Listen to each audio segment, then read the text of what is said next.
We turn now to the mayor of Houston, Sylvester Turner. Good morning to you, Mr. Mayor. Good morning. Thanks for having me. I'm glad your power is on. President Biden says he wants to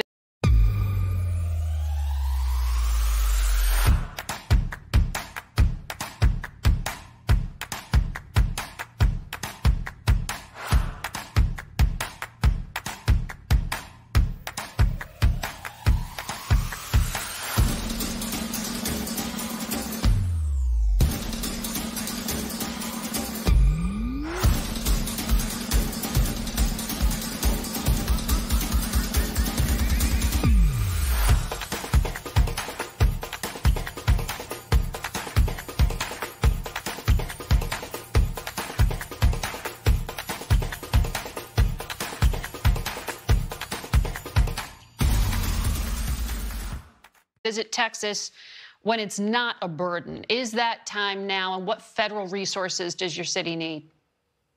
Well, he certainly can come now. We certainly would welcome him, and he would not be a distraction, neither a burden. Let me just say right now, with so many homes across the city having pipes that burst because of the frigid weather and major leaks, major water damage, we need a lot of plumbing materials and supplies. Like right now, we have a number of licensed plumbers, but could use even more. But the main thing is that even when plumbers are going out, it's very difficult to find the necessary materials and supplies. And we are needing water as well for people across the board. I want to talk about the core issue of electricity, but on the water front, the head of the water utility reports to you.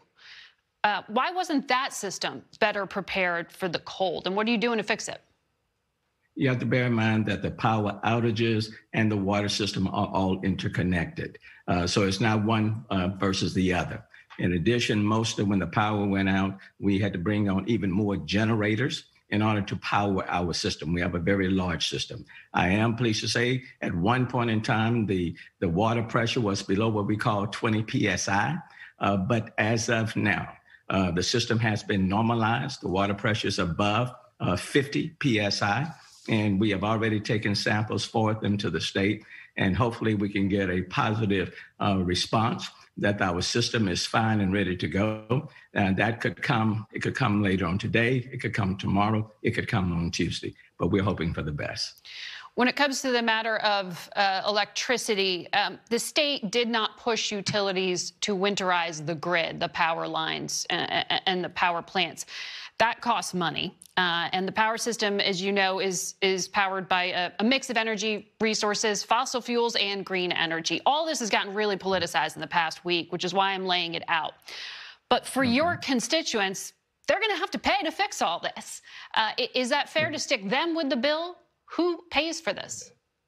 Well, the answer is no. Let me just say this. All of what happened this past week was foreseeable and preventable.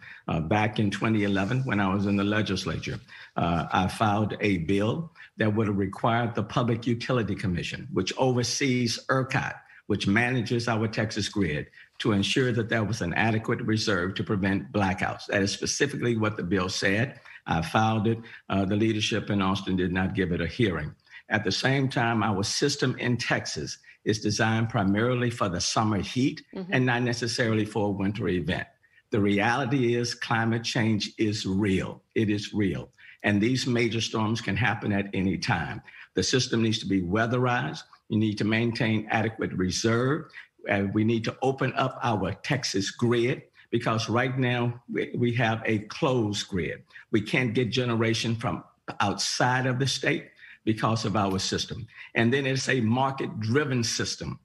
When the demand exceeds the supply, the cost that the generators can charge can go from a few thousand to 9,000 megawatts. All of this was foreseeable. I wrote about it in 2011. And so for these exorbitant costs, it's not the consumers who should assume that cost. They are not at fault for what happened this week. The bill should go to the state of Texas. The state of Texas. Well, that still goes back to taxpayers, no? Well, there are there's a huge rainy day fund in the city of Houston. Ultimately, all of the dollars, the revenues that come in, whether it's the city, the state, or the federal government, comes from the taxpayers. But what I am saying for people in, for example, in this city or in other cities, when they're getting these exorbitant electricity bills and they're having to pay for their homes, repair their homes, they should not have to bear the responsibility of paying $1,000 a day or $2,000 a day. Those bills, those exorbitant costs should be borne by the state of Texas and not the individual consumers who did not cause this catastrophe this week. Very quickly, can you get vaccines back on track?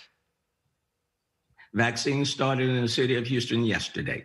As of on Monday, February the 2nd, the major distribution, the FEMA site will open. That will be 6,000 vaccines per day for the next 6 to 8 weeks.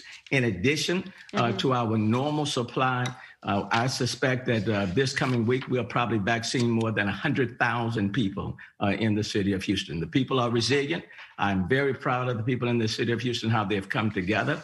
And then we're putting together, let me just add, a special fund, relief fund, to assist people who don't have insurance, people who don't have the financial means, to assist them in repairing their homes while we wait on the federal monies to come forward. And I want to thank the president for signing the disaster declaration. That will help out quite a bit. Mr. Mayor, thank you.